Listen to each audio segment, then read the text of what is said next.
Hello, everyone. Welcome to another edition of Bigfoot Notes from the Field. I'm your host, William Jebning. We're going to do sort of a freewheeling discussion. My guest is Brian this evening, and Brian's in Florida, so we're going to talk a little bit about the skunk apes. That's in his neck of the woods. But before we get going, if you haven't been to my website, williamjebning.com, please go there, take a look. There's lots of interesting things there. I did release a new premium podcast. It's called Witness of the Unknown. It's available on Podbean. So if you just type in Podbean, Podbean, it'll take you right there. You can do a search in the search box. Just put in Witness of the Unknown. It'll take you right to the shows. It's pretty interesting. That show's very different than this one. That one is my one-on-one interviews with eyewitnesses of Sasquatch accounts or encounters. So it's very interesting. People love the show. Take a look at that. Also, take a look at our Facebook page, the JRG Bigfoot Research Group. We've got, I think we're closing in on 1,100 members on that page now. So, lots of interesting stuff going on. I did start also a new little project that's called Creek Devil Journal. And it's just basically, it's like a mini show. They're only a few minutes long, no longer than 15 or 20 minutes tops. You know, for those who don't have a lot of time, it's just a fun little project that I thought I would start. So that's something that's on my YouTube page if you're interested in taking a look at that. So, Brian, how are you, my friend? Yeah, so that's great. And Will, by the way, that show is just fantastic. Like, I love listening to those encounters when you have like a real people, one-on-one guests that have actually had experiences, and they talk about their experiences, and a lot of them don't even think that they ever would encounter something like that, but it's just great.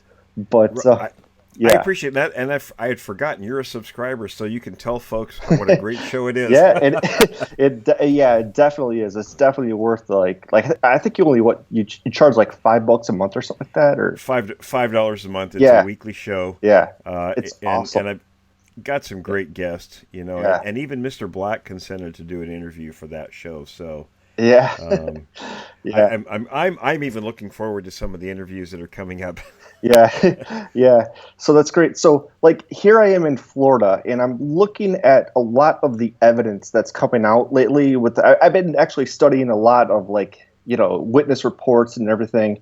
And one of the interesting things to me is that about 90% of the reports come from about midnight or beyond, which tells me that a lot of these creatures are kind of like they're nocturnal, obviously, and so like a lot of times people aren't like what everybody says, like, why haven't you caught this creature on tape? Well, probably part of the reason is because it's so damn hard to catch them on tape when you're sitting at midnight on your front porch, whatever, and like some of these creatures just come along unexpectedly, Right, and another part of that is the fact that it is in the middle of the night, so most people are sleeping. Yeah. If it is somebody that's out looking for these things, one of the big things is, of course, they're hunting, they're feeding during those times. Yeah. So, especially something that's a predatory animal is not going to be just bumbling around in the dark and happen to stumble on somebody who's out there looking for it. They're going to be very wary, very cautious.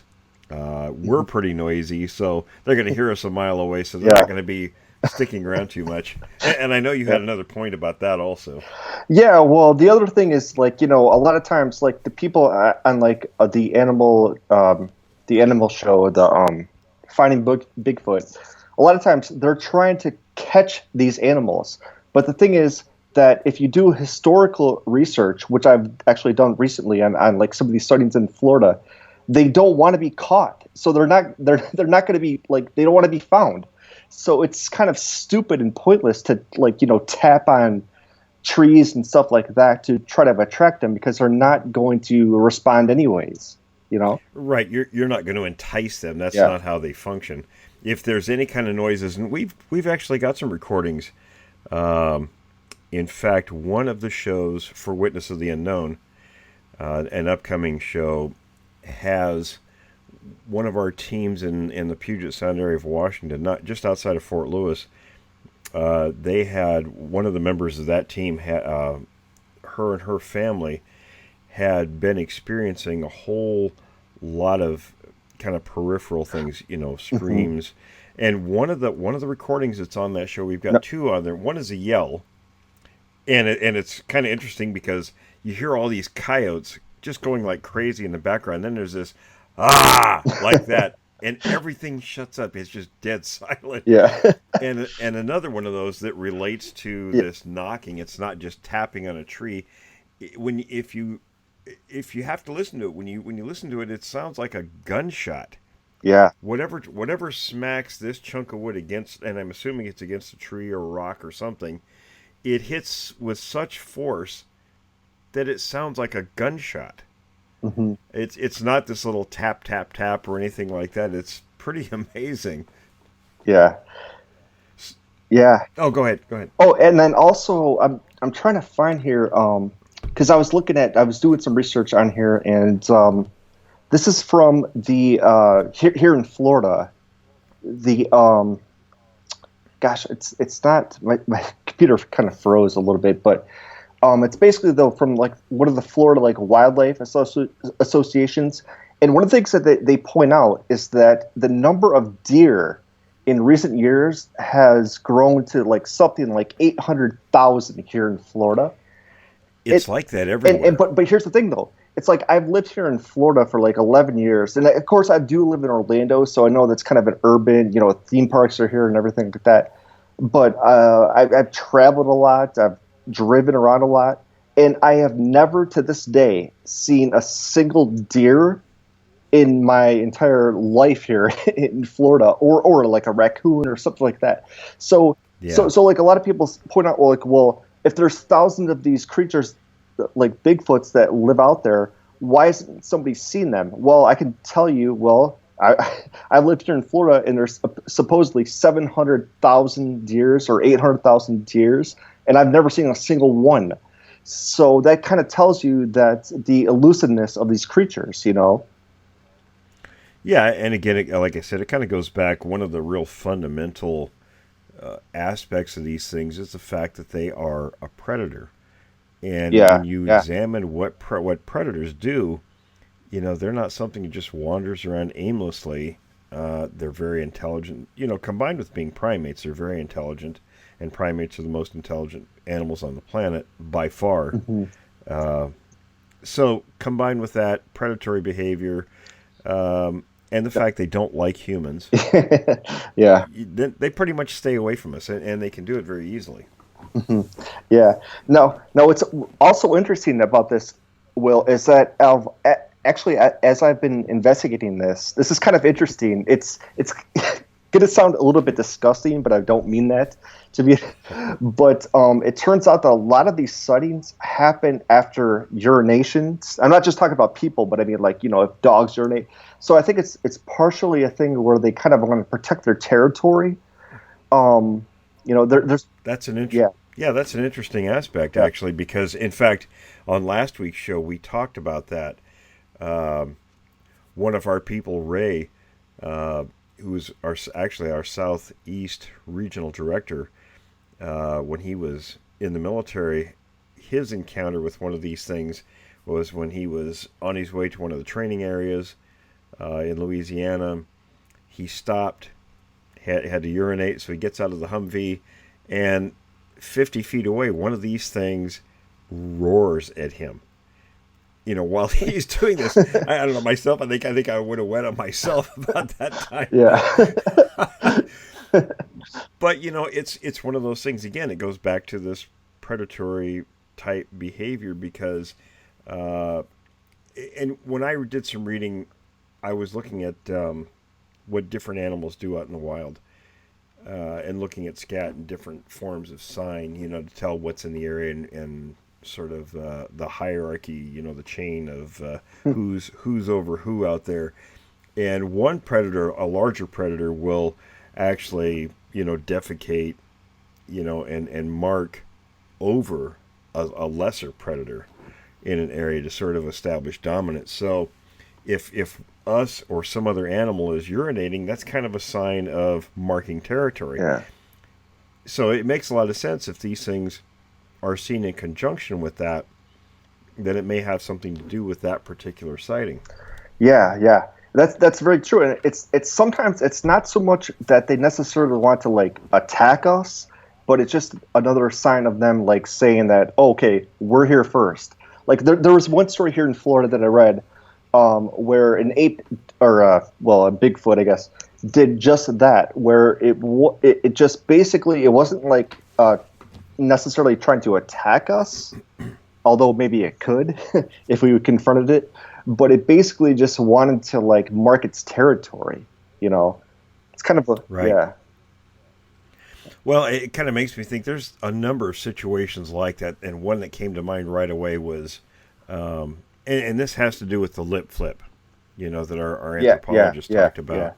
These things baring their teeth at people, and it's interesting because I never heard a lot of that before, but then I didn't really pay that particular attention to that kind of detail. I mean, I may have read that in different accounts over the years. It just wasn't something that was Right. Yeah. I don't know, maybe a focus at the time because I had other things I was focusing on, different kinds of behaviors. But there was a lady up in north central Washington in the Cascades, and she was hiking apparently, and came upon one of these things. It was a female at fairly close distance, and the thing, it did the lip flip. It bared its teeth at her, scared the poor lady to death. And I can think of a number of other occasions with very similar kinds of encounters. But that lip flip is a challenge. Right. And of course, in nature, the challenge and the displays and everything are very important for dominance because it prevents an actual altercation, because that can lead to animals being injured and dying from that. Yeah. Hey, Will, I wanted to ask you this. This kind of maybe switching topics a little bit, but what do you think about how, I guess, solitary these animals are? Like, in other words, like, do you think that they're like they go in families, or do you think that a lot of them go in like their own, or whatever? Because I've heard various things about that. Well, what I was told, of course, they're in groups, but it kind of depends on the time of day, whether you're seeing an individual. Because here's what I was told from my sources. They'll hunt basically 2 periods of the day, or night, as it were, through it in a 24-hour cycle. One time, usually the first time, in a solitary fashion, so that they maximize their caloric intake. Later, when they do the second hunt, it's as a group. So you kind of really have to understand what's going on through a 24-hour cycle with these things, what they're doing, and when they're doing those things. Yeah, that's interesting because, like I said, like I've heard various things. I mean, like if you see a lot of the reports out there, which a lot of them are fake, which we all know. Oh yeah. Yeah, a lot of them are just like singular animals. But then if you read a lot of the stuff that I've been like learning about in Florida, a lot of times that's not true. They're actually in groups most of the time. Yeah, I think what happened is when this subject really got rolling, with John Green and Renee Hinden and those guys, the reports they were getting, the bulk of them, were of people seeing one individual. Now, I don't remember how deep these guys were really investigating these situations. I know from watching, in fact, those two men, Hinden and Green, in action, led me to kind of expanding my own questioning of people, looking at a larger picture of what was going on. And what I started finding when I started looking at that bigger picture was that there was more individuals in the area instead of what maybe a witness saw one individual. Yeah. I've had witnesses I've talked to where there were a number of things going on, in maybe a little bit more extended encounter. And what I revealed was the fact the person thought, they would see one and then it would go out of sight and they would see it again in a different place. And they thought they were seeing the same thing when in fact they were probably 2 or 3 they were seeing. Yeah, because I've heard a lot of reports about how like there might be tree knocking, but that's not just like a spontaneous act. A lot of times they might be calling attention to like another of their family, I guess. that might be in the same area, Yeah, it could be. There's a couple of things actually that come to mind. One, if a person is stationary, let's say, and I can relate to a couple of different of our own JRG members who've related this, who've had these experiences. One of the situations is they'll be going into an area, and then they'll hear a noise like that. Now, it doesn't have to be a knock. It could be a vocalization or some other type of noise to their right, and then they'll get a response, or that noise will get a response to their left. In fact, Ray mentioned that what they heard was a noise, and it was actually a vocal, almost this kind of a mumbling, right, unintelligible right. mumbling. Yeah. They heard one off to one side, then off to the other side, and then these vocals started actually getting closer to each other. And what it sounded like was that the creatures were unaware of the two men's presence because they didn't have lights or anything, and they were being quiet. And then what they heard was what sounded like maybe little, very small juvenile creatures running towards them. And then the gentleman whose property Ray was on said out loud, "They're coming," or "They're here." And then immediately the two, whatever was running towards him, veered off. Huh. So I mean, so that's one example. Another one is when people are moving through an area, and they'll hear again on one side some sort of a noise, whether it's a rock clack, maybe a tap, Right. a vocal, Yeah. something, and then it'll be answered on the other side, and then they'll hear one from behind, almost like they're being herded. And what I gather from that is it's almost, I guess, sort of a version of echolocation. And the reason you would want to do this, and this sort of goes back to, when they used to hunt tigers in India, the brush beaters. Yeah. Yeah. You if you're going to drive a predatory animal, a dangerous animal, or your prey for that matter, to, let's say, a kill zone, if it's an ambush, you want to keep, whoever your partner that's helping you to drive this, even with you. In other words, if one of you gets too far ahead of the other one, then whatever the object is you're trying to move can veer to the left or right and get away from, your organization as you're driving it to that kill zone. Mm-hmm. So you'd want to make some kind of noise so that you know where each other are. Right. Yeah, exactly. Yeah. Where some of these people, they make these noises thinking, oh, it's, the Sasquatch is talking to us. They're not. They're communicating with each other primarily, I believe, so that they know where each other are. Exactly. Yeah. For whatever for whatever activity they're engaging in. in. Right. Now, here's another question. Again, I hate to keep switching topics, but that's okay. That's what we're doing, folks. We're doing kind of an open, freewheeling discussion. So, Brian, ask away. Okay. So here's another question that I've kind of always wondered, because when I hear these, not just here in Florida, but I mean just like here and everywhere, like all of these Sasquatch encounters, a lot of times the people say overwhelmingly, they say, "Oh my gosh, this thing could have just easily killed me, like with like two fists. He could have just, or he or she could have just killed me instantly." So my question is, why are these Sasquatches so kind of afraid of us? Why do they run away? In other words, Partly, well, I think one of the reasons, and there's probably several. It sort of goes to what is that particular individual or group's inclinations, what are their experiences, what is their temperament, have they been feeding well? I mean, there's a whole host of things, because it's slightly different from one individual or group to another, because sometimes they are very aggressive, they can be extremely dangerous. So I think for the most part, if you look at, on one hand, their relationship with human beings has not been very good historically, when you look at what Native Americans say about them, and then going farther back in history beyond that, there's been a lot of friction. And when you look at you have to kind of look at what our behavior is.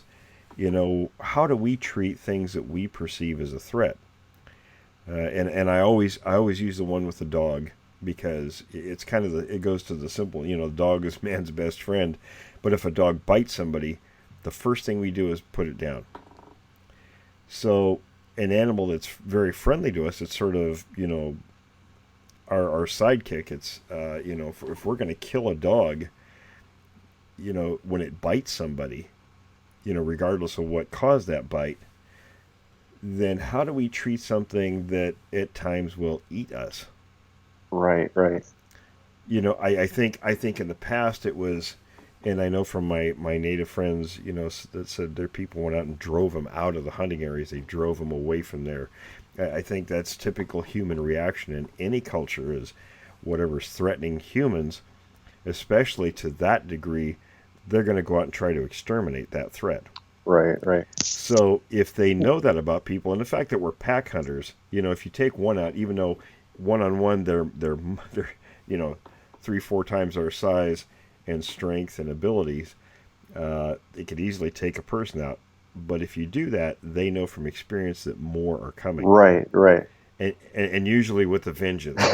Right. Well. Hey. Well, Willie was a great dog, so I'm glad that he didn't get put down or anything like that. But that's a great point. I mean, so on that point though, do you think that they know what guns are? Like, if they know that people have guns, is that part of it? Apparently, that is, yeah. Yeah, because that's interesting. Yeah. I think the two that I encountered the first time, because I had a rifle in my hands, I think that affected the situation. They stayed still. They didn't come after me when I took off running. Probably because I had a rifle. Yeah, that's a great point, because I've heard that from a lot of different witnesses, like even here in Florida, where some guy. This is different place than me, because I live in Orlando, but I think this is up in North Florida. But this guy basically said that he was out there fishing and he saw a Sasquatch and it was ready to attack, but it saw that he had a gun, and that kind of dissuaded the Sasquatch and caused him to just back off completely. So yeah. That's kind of interesting. Yeah. Yeah, they're not stupid. I mean, they're very smart. Again, primates are the smartest animals on the planet by far. A lot of people and I've said this many times before, people like to throw around how smart, dolphins are, and elephants and whales and all these animals, which is true. But if you compare them to primates, they're far down the list when it comes to, comparing the two. I mean, primates are so much higher on the scale in terms of intelligence. Yeah. It's not even worth the comparison. Yeah. So just out of curiosity, I think we've talked about this before, but where do you think these things sleep? Because here in Florida, they say that a lot of them sleep in alligator, abandoned alligator coves, but or abandoned alligator places, but in the Pacific Northwest, where do you think these things sleep? Actually, well, they're as big as they are. They can sleep wherever they want. Yeah, well, probably. No, I'm just being a smart aleck. Where I've found are usually at a little higher elevations. They're sort of up away from where people are. Right. Yeah. I mean, yeah. Now, in terms of making beds, I don't think they need to. Right. It's sort of similar like with gorillas. Now, gorillas don't really need to make beds. When they do, it's sort of it's a leftover from a previous evolutionary stage in their species. Yeah. So I've seen it a couple of times with Sasquatches. One was very rudimentary. It wasn't a bunch of stuff packed in. It was when they were up on this slope, there were a couple of big Douglas fir trees that sort of, I guess they were joined at the roots and sort of grew up in a small V pattern. Right. and there was sort of a bowl there. You could see where something big had slept there, and I knew it was a Sasquatch because I saw footprints around that area. Right. So in the vicinity of that. So, and the other one was actually material brought in and placed. Right, because it's interesting because again here in Florida, like I read this account of apparently a Sasquatch that created a bed, but when they went to go check on it, it wasn't even there. Like it already left. So it's, in other words, like they don't have like one spot that they sleep in all the time. Yeah, Oh no. yeah, No, they're always on the move. That's the one thing about Sasquatches. If people want to know about that, and that's again that goes back to there's two main reasons why it's so hard to catch up with them. One has to do with predatory behavior. The other one is the fact, and it has to do with feeding also, is the fact that they're on the move constantly. They'll switch areas about every 14 days. wow, yeah, that's interesting. Yeah, But they're following the food. So just like with the game animals aren't staying in the same place all the time. They're on the move all the time also. that's absolutely what I've heard here in Florida. Just doing some research. Again, I'm not like you. I haven't had any like firsthand encounters, but I've just been doing a lot of research, and that's kind of the things that I've been hearing. The other thing though is that it's interesting because most of the people down here in Florida, like most of the sightings, have been talking about a creature that kind of looks more like a. Well, I mean, there's two different theories about this. I mean, one looks like a Neanderthal, and like one looks like an ape.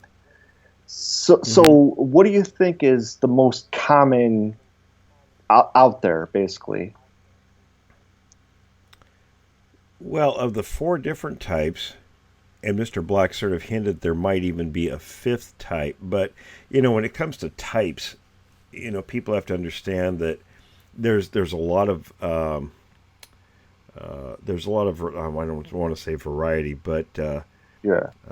I've kind of lost my wording. You can get 10 people. Right. They're all human beings. We all share Right. a lot of similar Yeah, characteristics. different varieties. Yeah. But there are variation. I was getting around. That was the word I was looking for. You're looking at a lot of variation within a species. So now, what he told me, Mr. Black, that there are the two major groupings. And there's a couple of subgroupings within each one of those. So the more common ones are probably in the one grouping what I've called the type 1s and 2s, because we get a lot of those out here in the Is West. that Patty? And Is that Patty? Yeah. Right. Yeah. Okay. Right. Yeah. And which, the three Sasquatches I've seen, they were all of that type. They look different, the individuals look different, but the main characteristics were all the same. Right. In the South, it seems to be predominantly the type 2s. Along the Mississippi River drainage system is where we get the type 3s, and that one's much more ape-looking because it has that protruding face, the very simian, like chimps and gorillas have, where their mouth and nose kind of sticks out. And then there's the type 4 that's, I guess, for a lack of terminology, maybe a little more Neanderthal-ish looking, where it's all covered in hair except for the face, and people say it looks a little more human-ish. With the exception that doesn't have the large size like the others do. The other three are all, very large. They all kind of have the same basic design. The main difference being of the two groupings is the first grouping that we have the Patterson type Sasquatch in, they all have the squared blocky teeth, kind of like we do. In the other type, the type 2, or the other grouping, the type 2s and 3s, they have large canines, uppers and lowers, like gorillas and chimps and other apes do.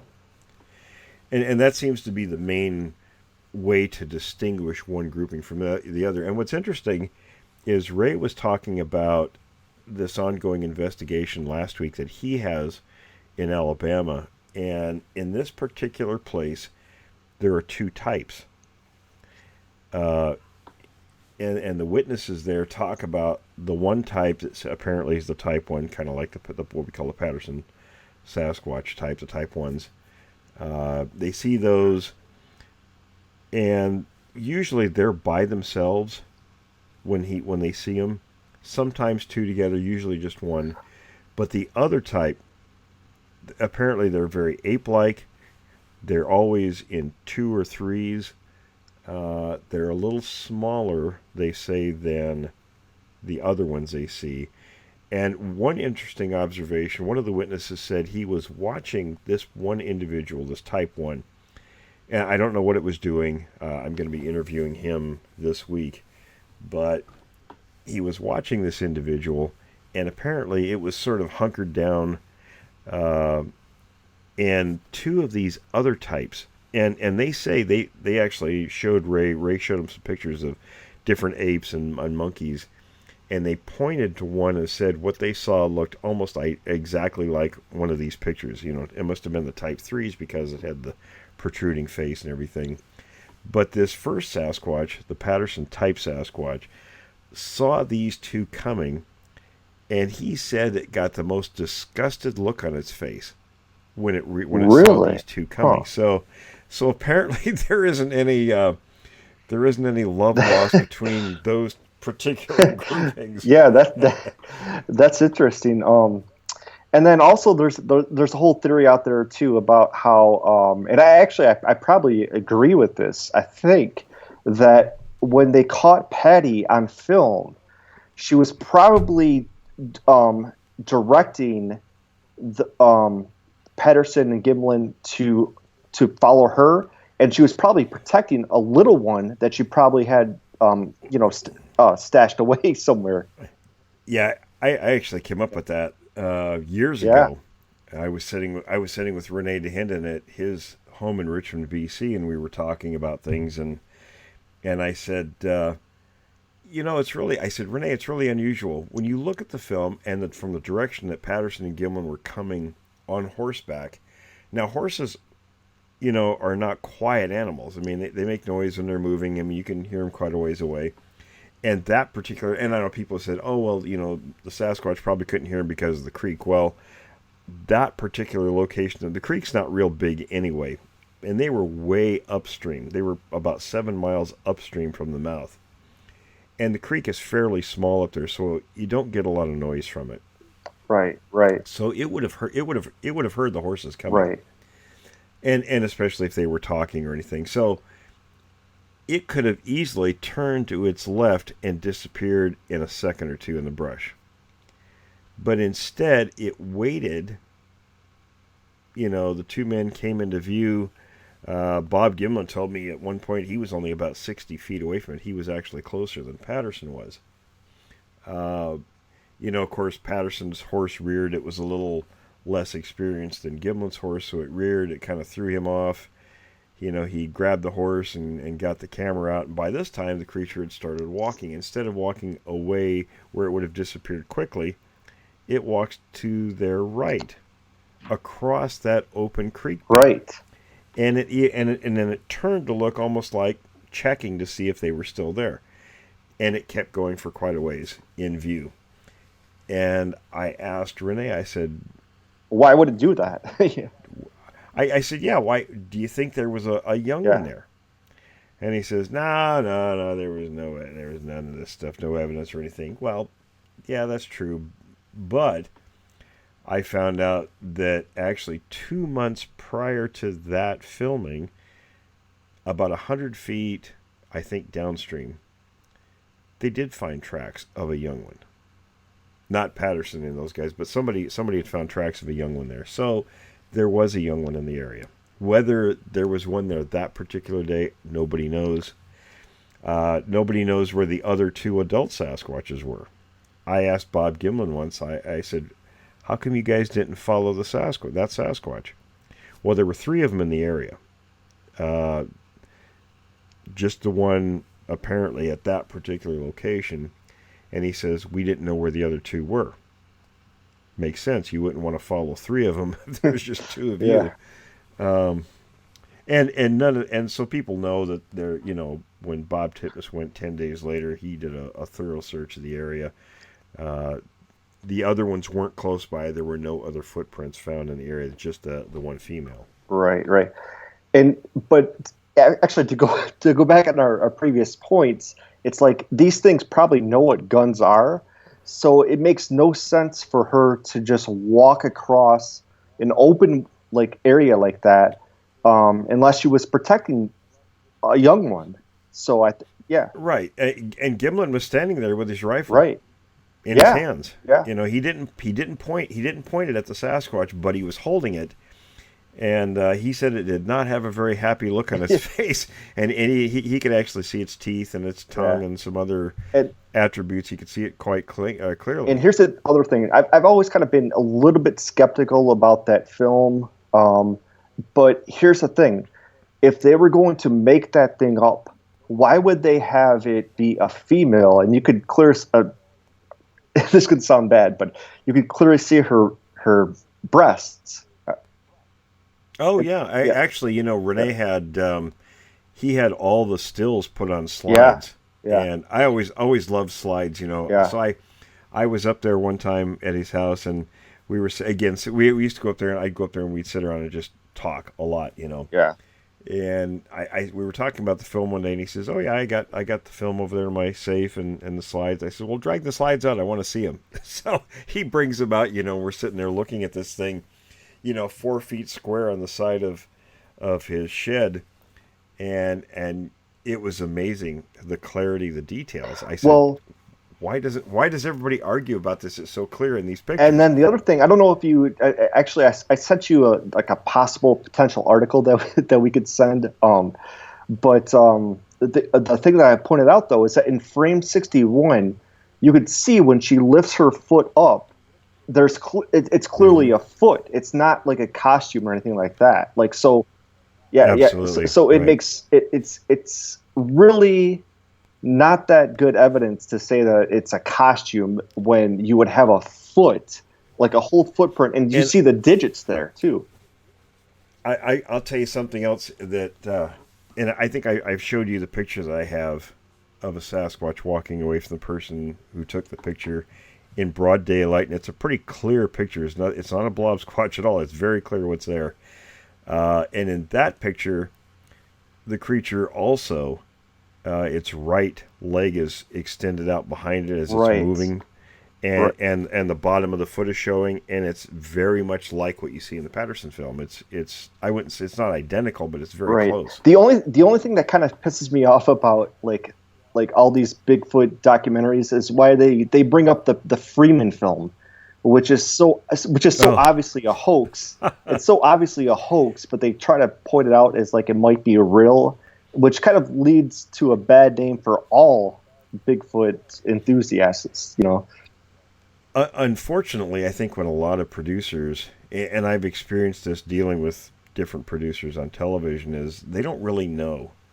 They get a project, an idea for a project, and they go out and they just kind of, all they have to go on is what they find on the internet. So I think that's what happens. It's the people that I worked with, I was able to kind of navigate them through the maze that this subject is a little bit and help them out.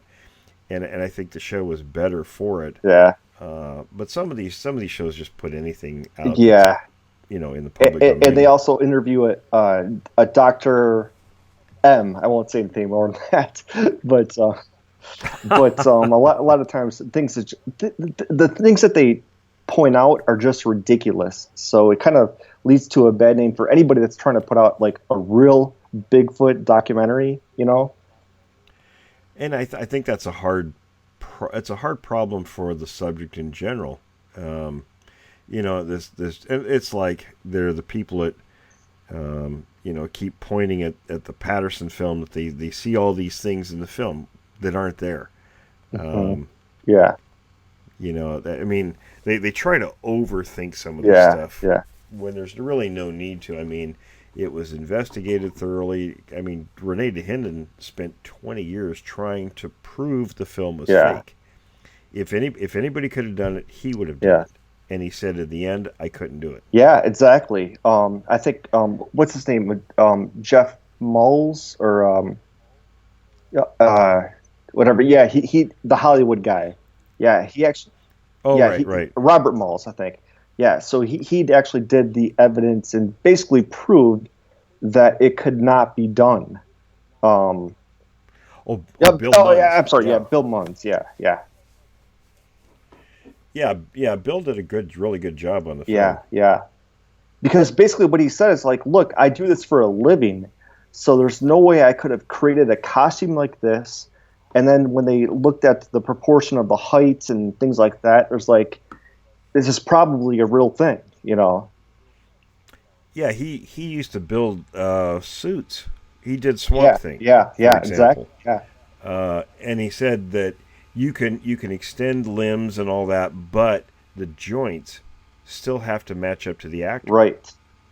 And when you look at the Patterson film, the joints do not match a And then human's. the other thing that you pointed out with, I mean, very very astutely, is that if you look at the Freeman film, the head bobbing, right, that doesn't occur. That doesn't Right. occur if you look at like the Patty film, for example.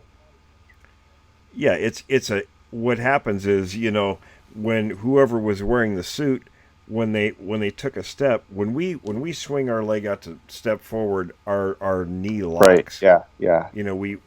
One of my anthropology professors years ago basically said that what we do is we kind of human gait is like a series of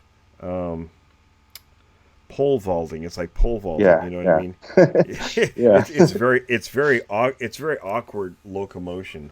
It's one of the reasons we have a lot of back and knee problems and hip problems, things like that, because we're not, apparently, at least according to my professor many years ago, said that we're not fully developed for bipedal walking, even though it's how we move, how we get around.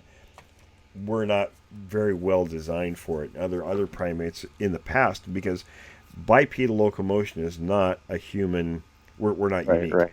There were hominids before us that were bipedal, and were probably much better at it than we are. We're sort of Johnny come latelys when it comes to Yeah. where we are in the scheme of things. And these guys, I'm pretty sure, are an older species than we are, so they're probably much better at it. I mean, so when you look at that film, you can clearly see the person is they take that step and they hit hard. Right. The head's bouncing as they're moving, and a Sasquatch wouldn't work Right. like Exactly. Exactly. And then just one other question. What do you think? And I hate to keep switching subjects a little bit, but That's fine. I think that's interesting for listeners if we kind of yeah. change it But up. what do you think about the Peter Byrne, like how he found the Yeti hands? I mean, do you think that was legit? I mean, there's a whole like controversy about how like Cary Grant or no, I'm sorry, Jimmy Stewart like carried it back home for him or something like that. Well, the thing about the hands, some of the early Bigfoot people knew about the Tibetan monks having Yeti hands that were mummified and some scalps and things like that. And there's pictures of them around.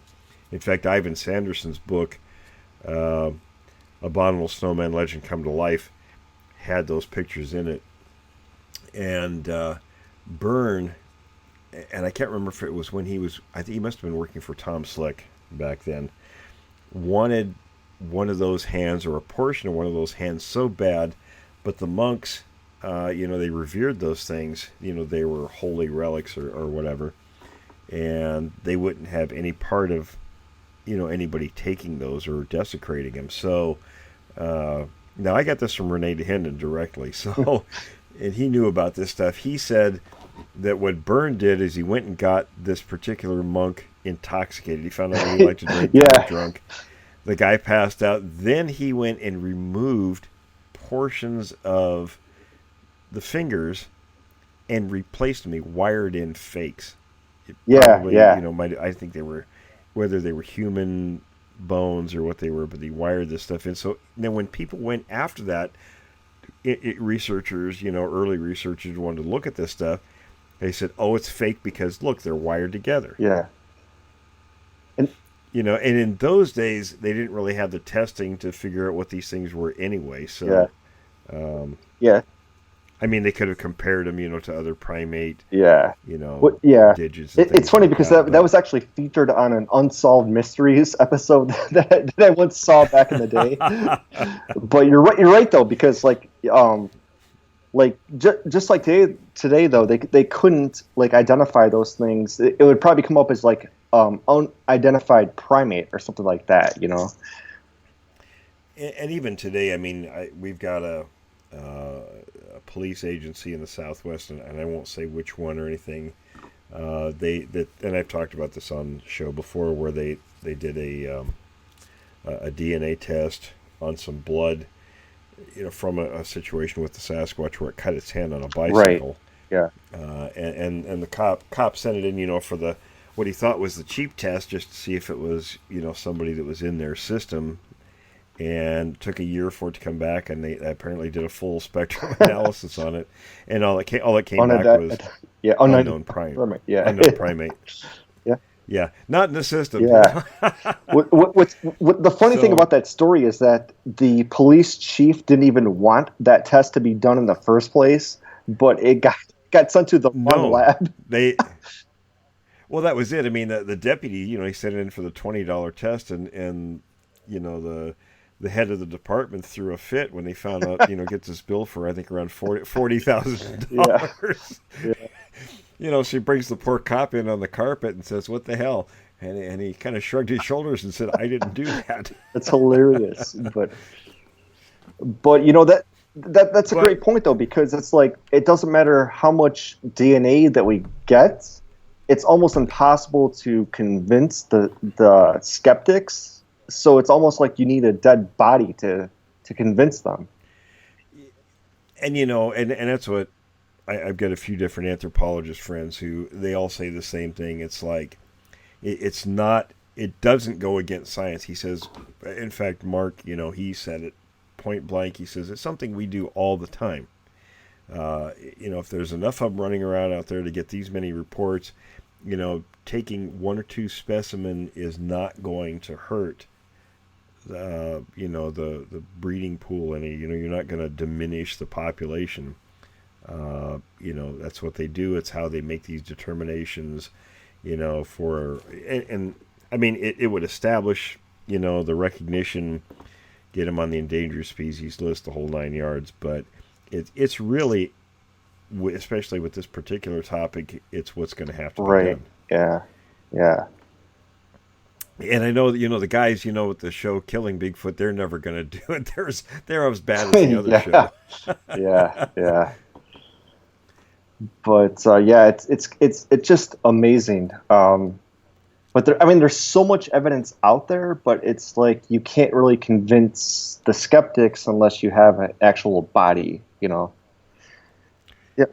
And that's a good thing. I mean, the skeptics are a good. Really I agree. People. I agree. Yeah. I mean, for a while, there was a whole controversy about does a billy ape exist, right? And yeah. Oh yeah. Right. So even before the gorilla was officially discovered, and I don't know, was it 1902 or 1907? Right before 1910. Right. And it's interesting, a lot of the folklore and stuff surrounding gorillas before they were recognized by science was very similar to the subject of Bigfoot. Exactly. Yeah, definitely. And of course, was it Jane Fossey that led to a whole lot of just knowledge about these animals and about how a lot of things that she found can apply to Bigfoot today. Yeah. Right. Yeah, and you look at how late in the 20th century her studies were, and nobody had really done a huge amount prior to that. I mean, yeah. Well, did you want? We have about 10 minutes left. Did you want to plug your screenplay while we're chatting? Well, I think we'll. Well, it's actually you're in my screenplay, so I think. So I think it would be cool if you actually wanted to put that on your web, not the whole thing or whatever, but maybe just a log line. I can send you that, but I mean just maybe to plug it for agents. Like I said, I've been trying to send the log lines. Yeah. Well, first of first of all, tell everybody what it Well, is. basically, it's just. Well, actually, excuse me for one. Actually, hold on one second. My stupid TV. Oh, okay. Oh, Okay, yeah. Okay, okay. yeah. So, so basically, it's just it's a narrative adaptation of your book In Search of the Unknown, right? But I think that Right. it's got so much potential because there's so much evidence out there. There's so much, so many hoaxes out there and everything. But I think that like this movie would have so much potential. The screenplay would have so much potential if an agent wanted to buy it. I mean, we start off the script, for example, with kind of a flashback to your first day with, when Willie went out there to like kind of investigate what the hell is going on. And then you go out Mhm. there into the woods, and then that's when you see the creatures. But we pause there, and then we go back to a flashback, and we go through your whole story, and it's just such a great script, such a great movie, such a great experience that I think that is so much better than all of the Bigfoot stuff that you've ever seen before, like about like the Foggy Creek and all Sure. the nonsense that goes on there. This is actually a great, not just a great like Bigfoot movie if that's what you're thinking of, but just a great like thriller movie, a great monster movie if that's what you're interested in. I know, thinking back to the beginning when I think I was about 10, and my sisters and I too, my sisters and I went out to the swamp that we weren't supposed to go Right. back there. But we went there all the time. We had 40 acres, and that we Yeah, ran into the exactly. bear The back bear, there. the bear. Exactly. Yeah. Exactly. Yeah. I guess that maybe that was practice for, down the road when I ran into the Sasquatch. Yeah, but also, I should point out though that not only in that movie, we also go into your whole take on the whole the Bowman story, the whole and all Right. kinds of things like that. So it's not just like I know that you had basically one encounter with the two of them, with the two Sasquatches, and then Right. another encounter of them later on, or of one of them later on. But we also Yeah, the second one was about Yeah, 14 but years we later. also like flash back into like things like the Bowman story, the Teddy Roosevelt, like what he says and everything like that. So it's just a great movie overall. And then I think, and Will, of course, you can obviously you can also kind of be an editor to it if you want to, but I think the ending is actually perfect, where we talk about your whole like experiences with the organization and everything that you did, and then I think we end it with a perfect kind of note.